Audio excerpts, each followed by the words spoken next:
Hey guys, welcome back to my channel. I know, a video that starts where I look put together at the beginning rather than a hot mess.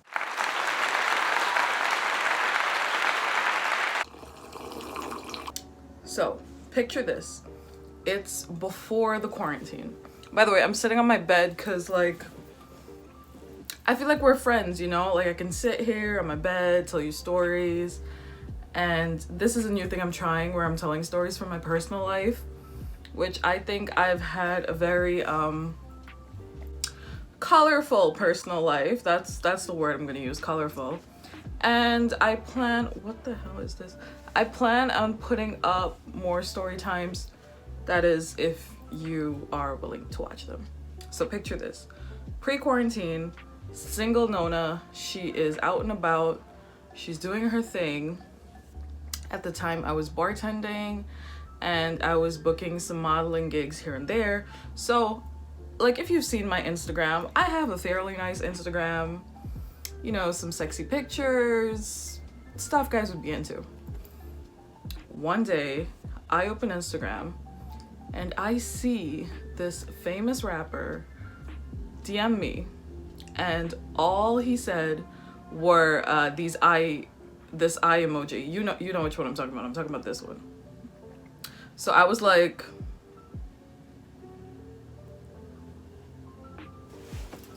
me? Like, where I come from, I don't know. Like, you never, like, famous people don't talk to you. That's not something, well, no, hold up. I did talk to two basketball players, but they were from the Brooklyn Nets. So it's the Brooklyn Nets. It's not like, it's the Brooklyn Nets. And they don't count. I just talked to them for a little bit in person and I had a few drinks and that's a story for another time. That's a different video. So he sends me the eye emojis. So I'm freaking out. I don't know what to do. I didn't tell anyone for like a whole month. So I don't know what to do. I didn't call, like, phone a friend for help. I just said, hey, what's up? With the same emoji, the eye emoji back. Because I don't know what to say. And then some time passes. I don't hear from him. I can't fully remember, but I don't think the message was opened. So I'm like, it's just one of those things. Then I get a DM from somebody else in that world who said he works for this person. I'm reaching out to you to get connected with him. This is his personal cell phone number. Somebody that works for him sent me his personal cell phone number, which I thought was kind of like impersonal, but I was like, I guess when you sign the checks, you can do shit like this. And for all the, like, people thinking, oh, you were clout chasing, or just because he's famous and he DM'd you, that's why you responded to him or wanted to talk to him. If you knew who this person was, you'd do the same thing, okay? You would not have passed up on the opportunity to talk to this person. So I text the number and I'm like, hey, it's Nona Lisa. I got this number from your guy. And he texts back immediately. We have, like, small talk. He's like, where do you live? I was like, I'm in New York. He said he's between Miami, New York, LA. He's all over the place and he's working on his music and all this stuff.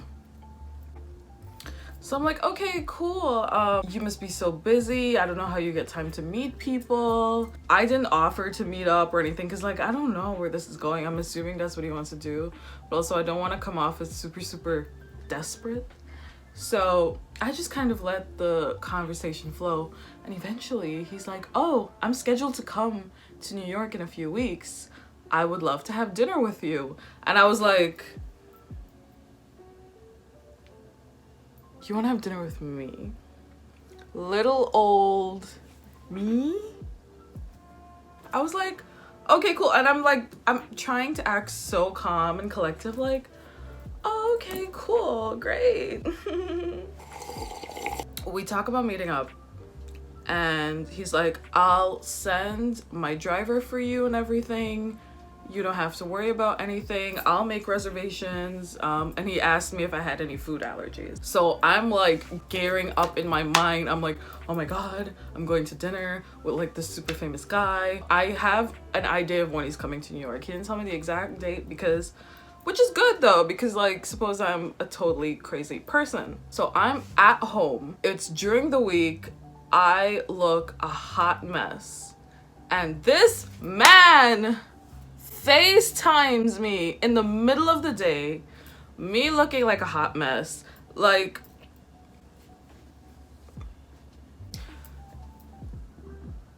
I'm getting nervous all over again just thinking about it. My hair isn't done.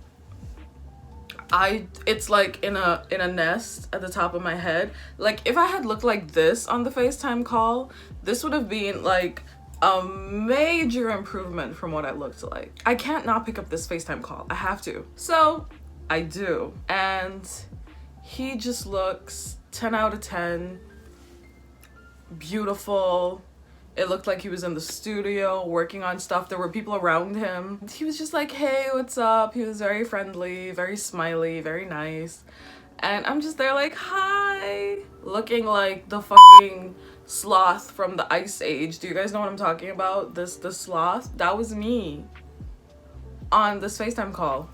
It didn't last very long. It was like a minute and a half. And he was like, okay, talk to you later. I gotta go. I'm like, okay, he wasn't mean on the FaceTime call. So we're still good. We're still on for this potential dinner. At that time, it was coming up in like 2.5 weeks. So I'm like, okay, we're good. A couple days go by. I don't hear anything from him, but like, he's busy. I'm like, it's fine. A few days before he's supposed to come to New York, I'm like, hey, how are you? What's up? Looking forward to seeing you. He just says yes. He responds to my message with yes. So I'm like, I'm gonna need a little bit more. I text him again. I'm like, hey, what's up? How are you? Do you want to FaceTime later? And I was looking a lot better for this potential FaceTime that I was asking for. And radio silence, nothing. And then I text him one more time. I was like, third time's a charm. If I text him this time and he doesn't respond, that's it. I'm letting it go. Either he's doing his own thing or he's not coming to New York or I am too ugly. They ask you how you are, you just have to say that you're fine when you're not really fine. Right? For him to be having dinner with me. A few days go by, no response, nothing. I just give it up. I'm like, they ask you how you are, you just have to say that you're fine when you're not really fine. A few days later, I see in the tabloids that he is in New York.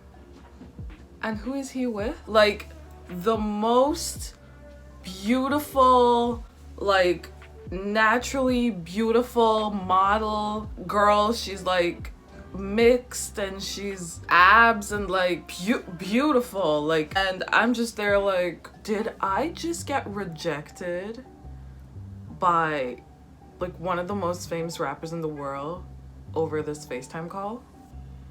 Because I had like the bird's nest and I was looking like the sloth from Ice Age. And to this day, I still don't know. He never responded to any of my messages and they were delivered. I still don't know if I was rejected because of how ugly I looked on that FaceTime call, but I believe that I was. This is gonna haunt me for the rest of my life if I never hear from this person again. There you go. That's my story of how I got rejected by one of the biggest rappers in the world. If you like my story time and you want to see more from me, I will be uploading every week. Please like and subscribe below, and I'll see you in the next one.